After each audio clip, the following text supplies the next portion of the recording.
नमस्कार मेरे प्यारे साथियों, मैं डीपी आज एक नए वीडियो के साथ आप लोगों के सामने हूँ। और मेरा ये वीडियो फिर उसी ईरान, इजराइल और यूएसए की वार को लेकर के है। साथियों, कल ही मैंने विश्लेषण किया था, बताया था कि इस वार्ता की क्या स्थिति होने वाली है।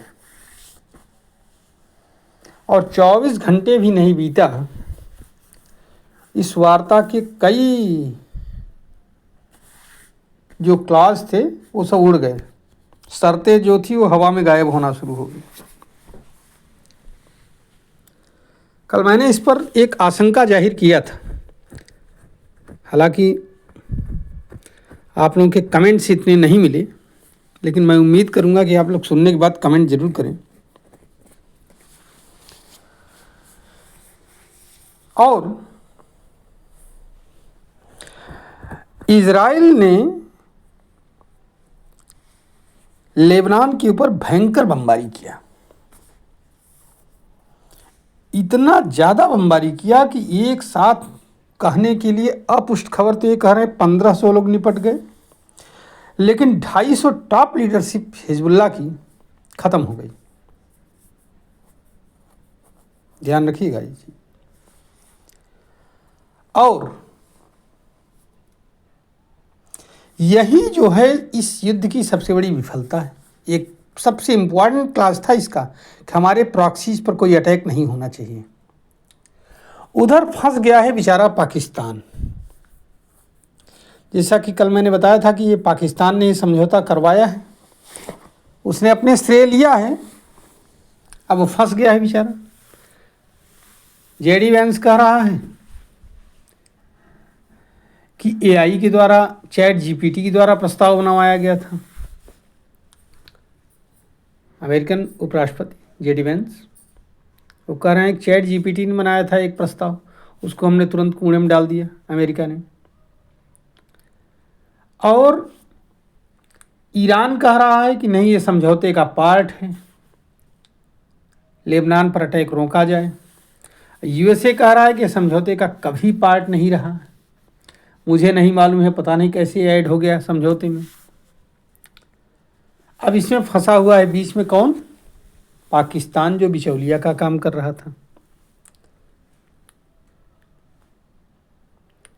अब देखिए इस समझौते का क्या हश्र होता है आने वाले दिनों में, और देखेंगे आप लोग।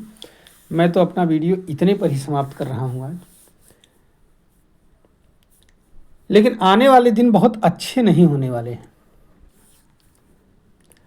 क्योंकि सलूशन किसी चीज़ का निकला नहीं। क्या आप क्या सोचते हैं कि ईरान के ऊपर बहुत दिनों तक ये जो युद्ध है, बमबारी रुकी रहेगी?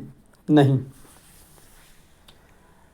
खबरों में ये देखा गया कि चाइना से 2 शिपमेंट रवाना कर दी गई है ईरान के लिए। अब वो काहे की हो सकती है ये मैं नहीं बता सकता, लेकिन जो आप सोच रहे हैं वही चीज़ है उसमें, ये भी बात है। जब इतने शिपमेंट्स वहाँ पहुँचेंगे तो फिर लड़ने को तैयार हो जाएगा। अमेरिका के लिए शर्मनाक स्थिति जरूर है कि वह इस युद्ध को भी वैसे ही छोड़ करके जाएगा जैसे वियतनाम की स्थिति है। वियतनाम युद्ध को छोड़ करके भागा था। लेकिन इजराइल का मसला क्लियर है, वो बिना इसको नष्ट नाबूद किए छोड़ेगा नहीं।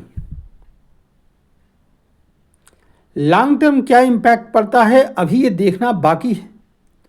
बिल्कुल मत सोचिए कि युद्ध खत्म हो गया है। हो सकता है इससे भीषण युद्ध शुरू हो जाए। जो स्थिति दिखाई पड़ रही है वो बता रही है। स्थिति क्या दिखाई, अब आप कहेंगे स्थिति क्या दिखाई पड़ रही है? स्थिति ये दिखाई पड़ रही है कि ईरान अभी भी शक के दायरे में फंसा हुआ है। सब शक के दायरे में उसको ले रहे हैं। चाइना और रूस कभी नहीं चाहेगा कि युद्ध बंद हो, तो चाहे ईरान को भड़काए, चाहे ईरान के प्रॉक्सीज को भड़काए, युद्ध को चालू करवा देगा। यूएसए की साख दांव पर लगी हुई है। इजराइल को अपने अस्तित्व का संकट है ही है, इसमें कोई दो राय नहीं है।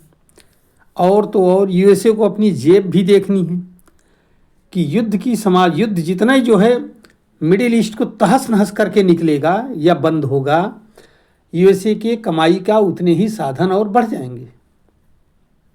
तो यूएसए अपनी कमाई को देख रहा है। और मिडिल ईस्ट में किसी को कोई चिंता नहीं।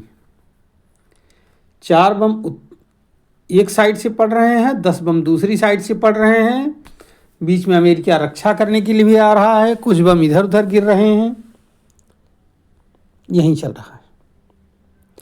कुल मिला करके ये लड़ाई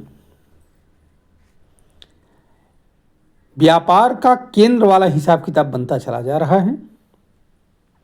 अब कौन इससे कितनी कमाई कर लेगा ये अलग विषय है।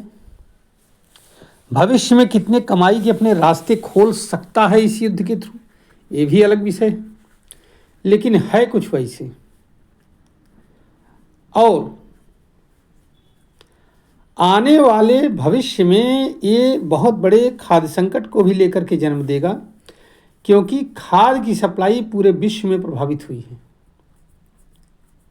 पूरे विश्व में, एशियन कंट्रीज में तो ज़्यादातर, जहाँ ये मिडिल ईस्ट से जाती थी खाद्य, गैस,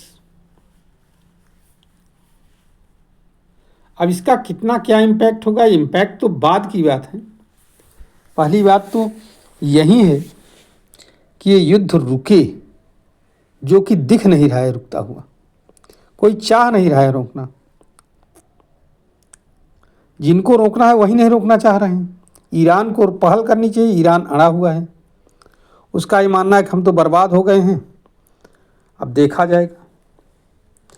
तो फिलहाल साथियों, अपनी सांसें थाम करके रखिए और देखिए, प्रतिदिन युद्ध के नए समाचार देखते रहिए। ज़्यादा कुछ नहीं कहूँगा, बस चारों तरफ की स्थितियों का आकलन करते हुए हमें तो यही लगता है कि युद्ध लंबा खींचेगा।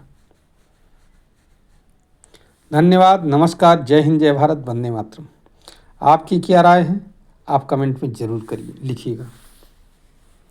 एक बार पुनः नमस्कार साथियों।